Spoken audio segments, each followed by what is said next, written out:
training, and we focus on what's called husbandry behaviors. Now, husbandry behaviors means they're behaviors that allow us to, gentlemen with your phone hanging over the railing. Sorry. Yep. Husbandry behaviors allow us to take better care of the animals. You might see mouth presentations, shoulder presentations, sit up, lay down, ear presentations, eye presentations, things like that. So we like to stay ahead of the curve. You never know what an animal's going to do or whatever it might be. So it's best to train as many things as you can possibly think of.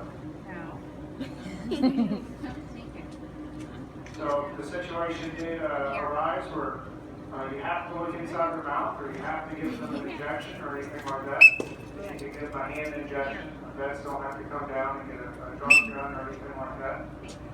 That can be stressful on them and on us, so we want to, train them to receive an injection. Receive was did receive his tetanus shot and rabies shot this year.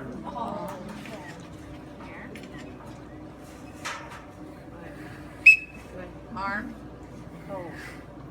Polar bears typically, they don't like to be touched. They're very touch sensitive. So the fact that we can actually kind of manipulate CQ is very good.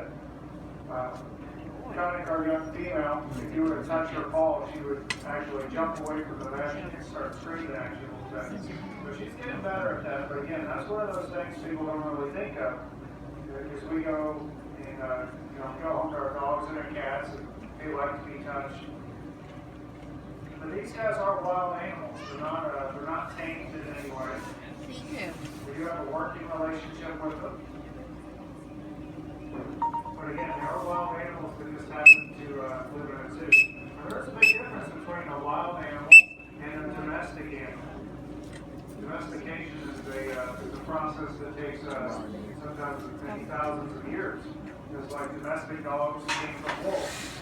But domestic dogs, although they're similar to wolves, if you ever come across a wolf, you'll notice they're actually quite different, especially in their tendencies as well, and their hunting drive and things like that. Now, polar bears are ambush predators. Roughly 98% of everything a polar bear eats are things that's actively hunted.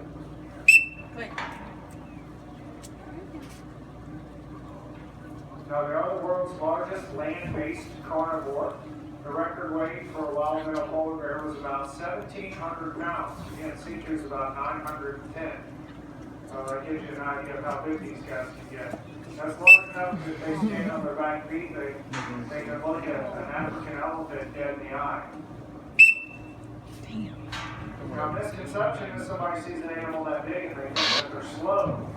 But these guys can actually sprint on ice for short distances about as quick as a Kentucky Derby racehorse trots, which is about 33 miles an hour. The fastest horse that I'm aware of was about 44, 45 miles an hour. Typically in long races, like the Kentucky Derby, they typically average about 33 miles an hour. It kind of puts it in perspective how quick these guys are.